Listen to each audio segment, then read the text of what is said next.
इस तरीके के पर्व आपकी एकता को दिखाने का एक मौका होता है कि हाँ, हम सब एक हैं। सभी के घर में बाबा साहब की पूजा होती है, बाबा साहब को मानते हैं, बाबा साहब के विचारों पर चलते हैं, लेकिन जब हम इस पर्व पर, इस तरीके के पर्व पर सभी एक लोग होते हैं, तब लगता है कि हाँ, हम सब मनुस्मृति का दहन बाबा साहब ने किया था, उसी तरीके के हर आडंबर का दहन आप करें। ऐसी मेरी सभी आपसे रिक्वेस्ट है कि हर आडंबर का एंड करें। कहा था, जुर्म करने से ज्यादा सहने वाला भी जिम्मेदार होता है।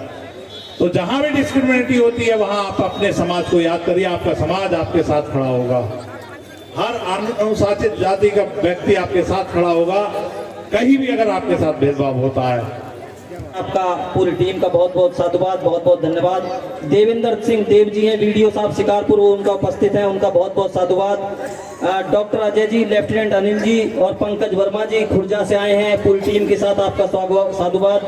करणलाल अशोक जी जो गाजियाबाद से चल के आए हैं, पूर्व मैनेजर हैं, बैंक मैनेजर SBI से, आपका बहुत बहुत साधुवाद। इसी के साथ में शेखुपुर रौरा की टीम है, जो पूरी टीम यहाँ पर आई है, आपका बहुत बहुत साधुवाद। इनके साथ में सिसोना संभल जिला, संभल जिले से बहुत सारे लोग आए हैं, गवा से आए हैं, पबराला से आए हैं, उनके लिए एक बार आप जोरदार तालियां बजा दें, जोरदार तालियां।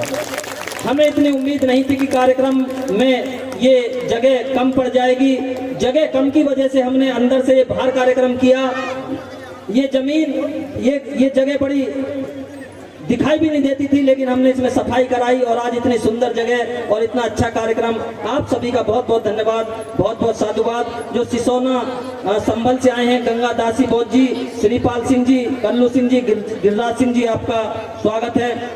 और दिल्ली से चलकर के टीम आई है, श्री हुकमचंद फौजी जी, ऋषिपाल गौतम जी, कैलाश गौतम जी, राम निवास गौतम जी, कुसुम लता जी, गौतम ये हैं गौतम जी, ये सभी दिल्ली से चल के आए हैं। एक बार जोरदार तालियां इनके लिए। और मैं देख रहा हूँ हदीमपुर गांव से टीम आई है, हदीमपुर टीम आई है, उनका बहुत बहुत साधुवाद।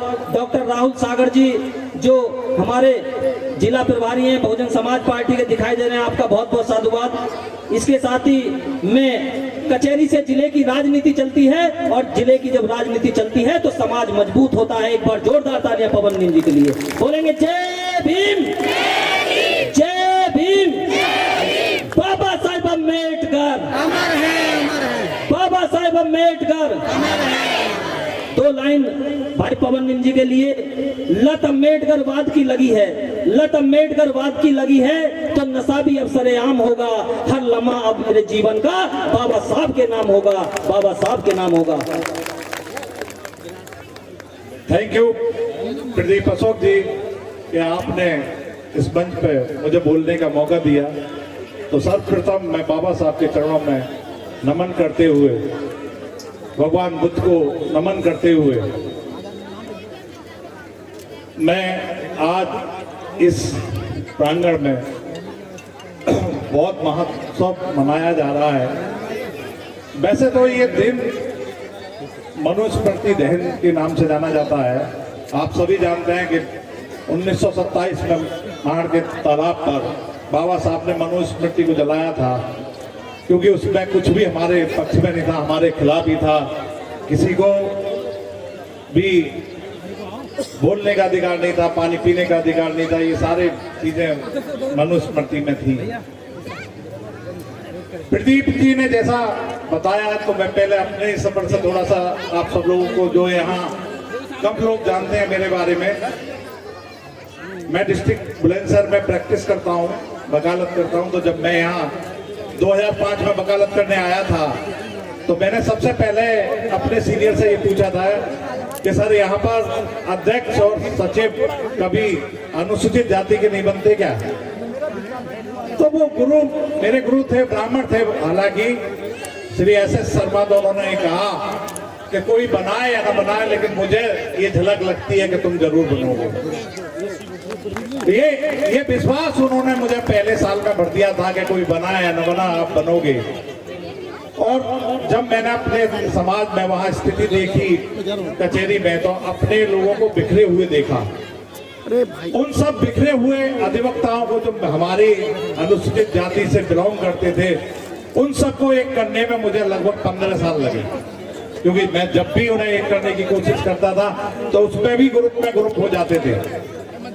लेकिन मेरा प्रयास लगातार चलता रहा, जिसमें हर्ष भाई, प्रदीप अशोक जी का बड़ा सहयोग रहा, हर्षोदय चंद्रा जी का बहुत सहयोग रहा, प्रताप सिंह अम्बा जी का बहुत सहयोग रहा, राधे श्याम जी का बहुत सहयोग रहा, क्योंकि जो लोग पहले से मुझे जानते थे, सीमा साईं जी का बहुत साथ दिया, क्योंकि जो लोग मुझे पहले से जानते थे कि मैं किस परिवार से बिलोंग करता हूं, तो उन्होंने सभी ने ये कहा था कि भाई ये व्यक्ति अम्बेडकरवादी परिवार से आया है और संघर्ष करने का आदी है, ये जरूर आपके साथ संघर्ष करेगा और सबको एक करके चलेगा।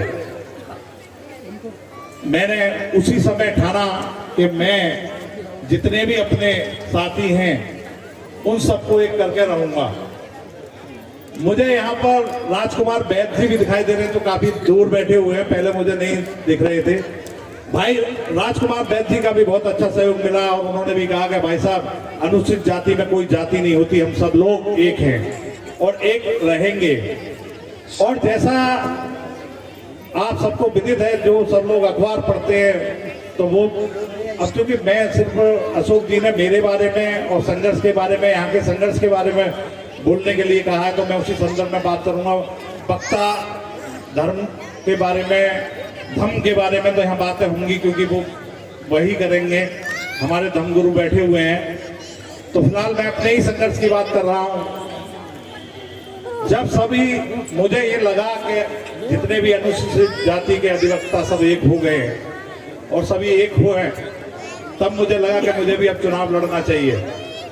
और मैं चुनाव लड़ा। जिस दिन काउंटिंग हो रही थी तो मेरी वाइफ को इतना कॉन्फिडेंस था कि ये जीतेंगे ही, उन्होंने माला ला के रख ली। लेकिन वहां भी अपने साथ चाल चली गई कि मुझे पहले 57 वोटों से हरा दिया गया। और जब मैंने वाइफ को फोन किया कि भाई मैं चुनाव हार गया हूं, तो वो बोली कि आप, ऐसा हो ही नहीं सकता। लेकिन रिकाउंटिंग हुई और उस रिकाउंटिंग में फिर 15 वोटों से जीता। उस समय मुझे महसूस हुआ हार के जीतने के बाद कि वास्तव में जो एससी वर्ग एक हुआ था, अनुसूचित वर्ग एक हुआ था, मेरे साथी रो रहे थे मेरी हार पर। यही मेरा संघर्ष काम था। अगर मेरे दुख में दूसरा रोए, मेरा साथी रोए, मेरे अनुसूचित जाति का भाई मेरे लिए रोए, तभी लगता है कि हाँ अब एकता बनी है। क्योंकि आज अब यहाँ जो सब लोग हैं, इतने लोग, इतनी भीड़ यहाँ इकट्ठी है, इससे ये महसूस होता है कि हर भाई दूसरे भाई के दर्द जानने के लिए एक है। जो धर्म के लिए एक है, जो धर्म के लिए एक है, वो आपके सुख दुख में भी आपके साथ है। क्योंकि धर्म में भी लोग, कोई कहीं जाता है, कोई कहीं जा रहा होता है, उसे मतलब ही नहीं होता है कि कहाँ है। लेकिन ये एक इस तरीके के पर्व आपकी एकता को दिखाने का एक मौका होता है कि हाँ हम सब एक हैं। सभी के घर में बाबा साहब की पूजा होती है, बाबा साहब को मानते हैं, बाबा साहब के विचारों पर चलते हैं। लेकिन जब हम इस पर्व पर, इस तरीके के पर्व पर सभी एक लोग होते हैं, तब लगता है कि हाँ हम सब एक हैं। तो मेरा तो सभी से एक ही कहना है कि जिस प्रकार एक छोटी सी लड़ाई मैंने लड़ी है, उसमें सभी लोग एक साथ थे। यहाँ भी मुझे लगा कि ऐसे पर्वों पे सब एक होंगे तो जरूर ही हमारा समाज आगे जाएगा। और जहाँ तक बात है आज के दिन की, तो जिस प्रकार मनुस्मृति का दहन बाबा साहब ने किया था, उसी तरीके के हर आडंबर का दहन आप करें। ऐसी मेरी सभी आपसे रिक्वेस्ट है कि हर आडंबर का एंड करें। अभी 2-3 दिन पहले मेरे घर पर 2 सब इंस्पेक्टर आए थे, तो उन्होंने मेरी बेटियों को देखकर ये कहा कि आप पर बेटा नहीं है। तो मैंने कहा मैं डिस्क्रिमिनेटी ना तो झेलता हूं और ना करता हूं। तो ये भी आप मान लीजिए, अगर डिस्क्रिमिनेटी आपके साथ हो रही है, भेदभाव आपके साथ कहीं भी हो रहा है, तो आप सहन मत करिए, क्योंकि बाबा साहब ने कहा था जुर्म करने से ज्यादा सहने वाला भी जिम्मेदार होता है। तो जहां भी डिस्क्रिमिनेटी होती है, वहां आप अपने समाज को याद करिए, आपका समाज आपके साथ खड़ा होगा। हर अनुसूचित जाति का व्यक्ति आपके साथ खड़ा होगा, कहीं भी अगर आपके साथ भेदभाव होता है। ये बस सोचिए कि आज मेरी पृथ्वी पर सुंदरी से लड़ाई है, मेरा साथ नहीं देंगे, लेकिन आप जगह के देखिए, उनसे हेल्प मांग के देखिए, वो हर समय खड़े मिलेंगे। भाई हर्षोदय चंद्रा जी हैं, जहां भी बैठे हैं, जिस पद पर हैं, वो वहां मदद करने के लिए बैठे हैं। आर्य सिंह भाई साहब हैं हमारे, जहां भी रहते हैं मदद करते हैं। मुंशीलाल गौतम जी हैं हमारे, मदद करते हैं। त्रिलोकराज भाई साहब हैं, डिवाइस से चल के हर समय बुलंदशहर की मदद करने के लिए तैयार रहते हैं। तो अगर हम सारे भेदभाव बुलाकर अनुसूचित जाति के लोग सब एक होंगे तो हर बड़ी से बड़ी लड़ाई आप जीतेंगे। और जहां हमारा प्रतिनिधित्व भी कम हो रहा है राजनीति में, अगर अभी कहीं पिछड़ते दिखाई दे रहे हैं, तो ये कुछ दिनों की दूरी है, फिर एकता आएगी और फिर हम अच्छे पदों पर आसीन होंगे, फिर हमारी सरकारें बनेंगी। इन्हीं शब्दों के साथ मैं प्रदीप अशोक जी से यही कहना चाहूँगा, धन्यवाद दोस्त, आपने मुझे यहाँ बोलने का मौका दिया। सभी को जय भीम, नमो बुद्धाय। बहुत बहुत धन्यवाद, बहुत बहुत साधुवाद। और